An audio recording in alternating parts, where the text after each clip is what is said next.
A study has found that an average U.S. house has around 300,000 items in it.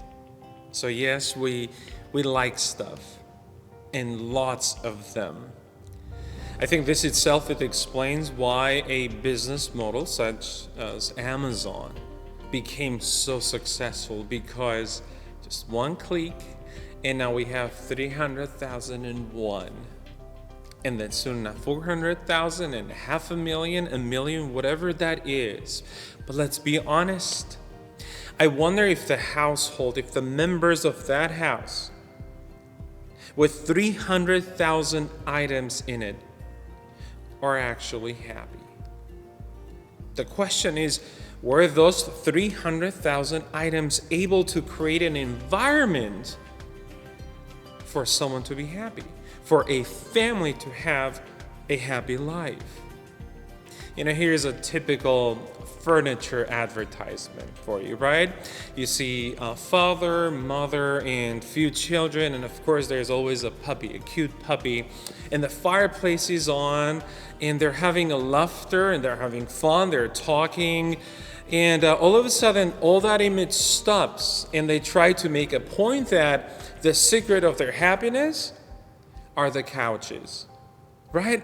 It's that couch right there. It's so comfortable, the sofa, for them to be around, and that's where their happiness comes from. If you look around you right now, whatever you are, let me tell you, everything around you had a cost to pay, and you paid money, and everything you bought came with a promise. We promise that this item will make you happy. But then I wonder, why is divorce rate in the United States about 40%? I wonder why suicide is a major national public health issue in the United States. We don't want to talk about drugs, depression, addictions, anxiety. Where is the problem? Psalm 37, verse 4 says, "Take delight in the Lord, and He will give you all the desires of your heart." Delight means gratification, a complete sense of satisfaction. The problem is when our delight is not in the Lord, then anything else given or received does not give us true feeling of happiness. You know why? Because if your delight is in the temporary, then your happiness is temporary. If your delight is in sin, then the word says the outcome of sin is bitterness and death and darkness. If your delight is in yourself, sooner or later you will realize that even you are temporary. You're not good enough. The heart of this verse, I find it in the preposition in.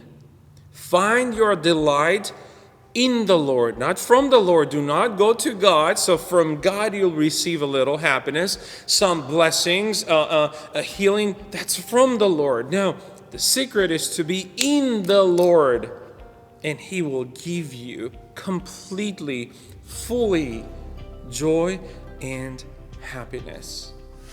In 1 John chapter 2, verses 15 to 17, let me read it for you.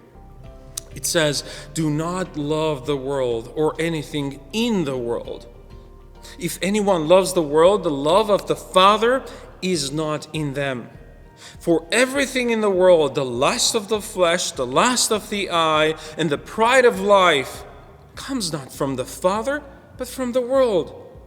But remember, the world and all its desires will pass away, but whoever does the will of God lives forever." I love this promise. If we do the will of the Father, if we're in Him, then we will live forever. So my challenge, or what I'm inviting you to do, is please decorate your life with God. Decorate your home with His presence. Bring God into your dreams and trust Him your future. never rely or allow to be convinced that more items, more of the material world will make you spiritually happy and satisfied.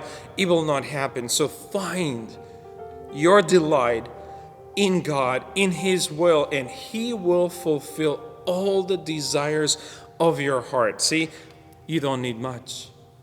You just need God. So please be happy, and may the Lord bless you.